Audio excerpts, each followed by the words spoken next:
Well, you bright-eyed, magnificent, red-blooded bastards, I'm glad you're out there. This might run into a kind of a long, kind of just a rant, kind of not even really a rant. Been having some bad storms here. If you hear all hell breaking loose out there, well, I'm out in my shop, and of course it's going to probably rain and hail and make all kinds of racket on the tin. But hey, that's all right. Let her do what God wants. God is, and He is awesome. He'll just do it. He'll take care of you. He knows what you need before you do. So, folks, yeah, I think, I don't know. I had a vehicle up north there that got some hail damage, I think. I don't know how bad. I saw some pictures. It don't seem too bad. Probably enough for him to total it out. But, oh well. I'm just glad the person that have it isn't hurt. Well, glad they weren't driving. Hell, you'd be driving in that crap. You don't know who the hell might crash into you and what type of... Man, could have been really bad. So glad they weren't driving when it happened. So anyways, I was watching Glenn Beck, the statesman, go in and he's going to evaluate Trump and who's these other ones? Alex Jones and who else has been some critics of his now here lately that used to be like back in Candace Owens, Carl Tuckerson, blah, blah, blah, okay? And the fact of the matter is, you can sit here and say all the bullshit you want.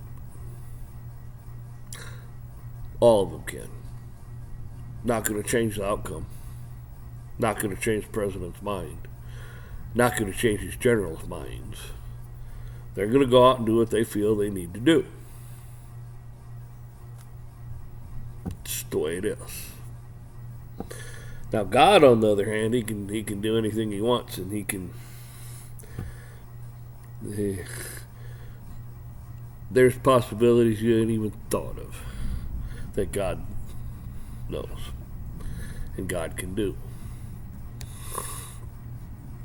But I always love how people, when they don't have anything to say, want to sit there and analyze this. And all it is a bunch of crazy shit. I mean, you got a country that according to the president, they don't have military. They don't even have leadership. They don't have much of anything. And I thought he said he was going to go bomb their power plants and bridges. Because Glenn Beck's sitting there saying, well, they're looking at us and then our social media and seeing that, we're having, our gas prices are going up and this and that's happening and blah, blah, blah. And they don't think like we do in a battle. They think, that they're really affecting us because of social media out there and this and that. I mean, there's something to it. But I think you're pretty naive to believe that really means anything. Really doesn't mean anything at all. Like I said, what they're going to do, they're going to do.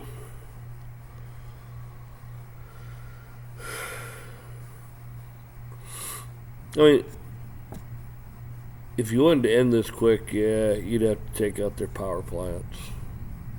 You'd have to put them in the Stone Age. But a lot of them probably over there kind of lived like that anyways. Well, I should say a lot, but there are some that do. hell of a mess.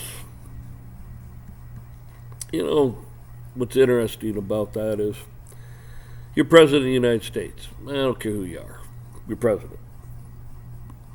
And you're prime minister, or president, or chairman, or whatever of your country.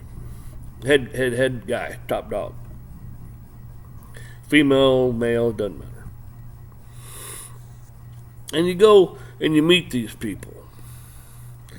And you shake hands and all that stuff. And they take you into this fancy big dining hall and feed you some 20-course meal that's, prepared by, the greatest chefs in the world and stuff. And they, they're talking, and they're talking about families and experiences and so on and so forth, okay?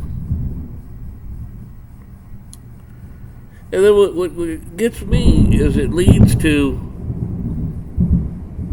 blowing the hell out of each other and starting a war and killing each other.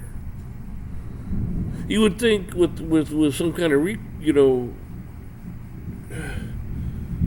some kind of common ground, some kind of, you kind of get to know the person and so on and so forth, and you wouldn't think that would be the course of action you'd want to take. You'd be like, pick up the phone and go, hey, but how can we resolve this? And of course, there's some people that are just crazy. And what they tell you, can you believe it? There's so much AI stuff out there on YouTube and the rest of them now that you can't believe what the hell they're saying. Or what it says, or whatever. Who the hell knows? A lot of propaganda going on, a lot of disinformation. And it's going to get worse. You're not going to know what to believe. Hell, you get emails and this and that, and you don't know what to believe. That's kind of funny, when you grow up and you meet people and you have friends, and some of your friends you just get along really well together, and you just bounce off each other, like some of the great comics. Like, I can't remember their names. I'm kind of bad with that, but those two guys, that were on the Carol Burnett show years ago. I can't remember their names. Tim Conway, somebody else. And then there was the guys on Laugh-In, Rowland Brothers or something. And, well, then you had Jerry Lewis and Dean Martin. I mean, these guys, they had a connection. And they just kind of rolled with each other. And it was such a good connection that everybody saw it. And everybody enjoyed watching them do their little skits. It was enjoyable to watch. And I'm sure these leaders are very charismatic people. And why they're fighting and they're not even fighting. It's their people in their country that are fighting and dying. Well, not so much in Iraq. I mean Iran, because they did kill a lot of the leadership. But it just makes no sense. It's a whole lot easier to talk it out and work something out, and not have to kill a bunch of people. Kind of a sad state of affairs.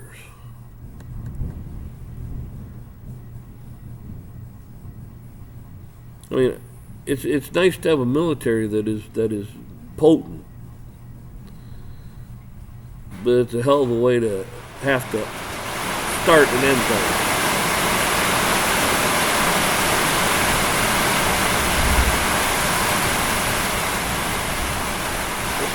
I don't know if you can hear that or not, but yeah, it's there.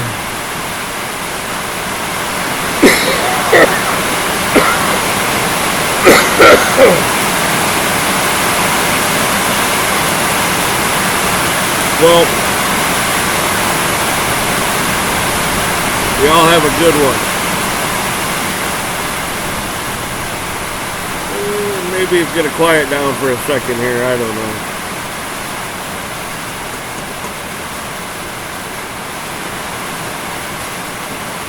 But what I always thought was interesting too is when the first Bush Sr. went after Saddam Hussein,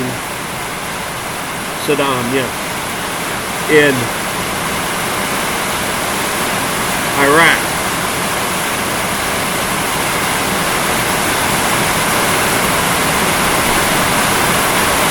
Iraq had a good system of the people of the country.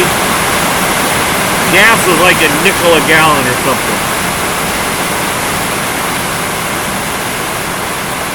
And I keep hearing about how we're energy independent here.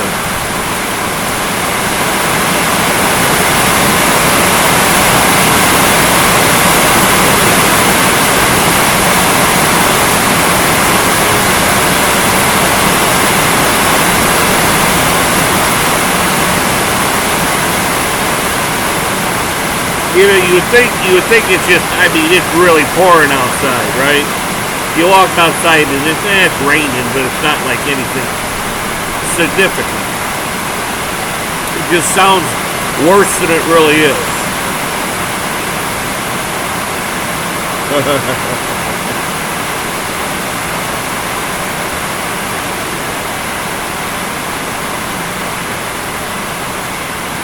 And anyways, Saddam, they were selling gas like just dirt cheap, nickel a gallon, stuff like that. And we keep hearing how we're energy independent here, and we're selling it because we have so much. My question is this: why don't we have a price of $25, $30 a barrel oil here in our country internally for us? And then we have an international price we sell it at, like, I don't know, $100 a barrel. $60 a barrel. $150 a barrel. And that's what we sell it at. But we here in this country, because we have so much and we refine it and we pull it out of our ground and this and that, why are we getting it for $25, $30 a barrel? Why are we suffering like the rest of the damn world when we're, quote, energy independent? People, this is your oil. You own this country. You're born here. You have a stake in that oil. You should be getting royalty checks from that. Or if you're not getting royalty checks, you should be paying very little, a nickel, 10 cents, 15 cents a gallon for fuel. It's your oil. Just like these people that go out and buy up water rights. It's your water. They don't have a right to buy up water rights because it's everyone's water. And if somebody comes in and starts using way too much, the rest of the people have a right to say, hey, slow it down. Okay? You're getting greedy.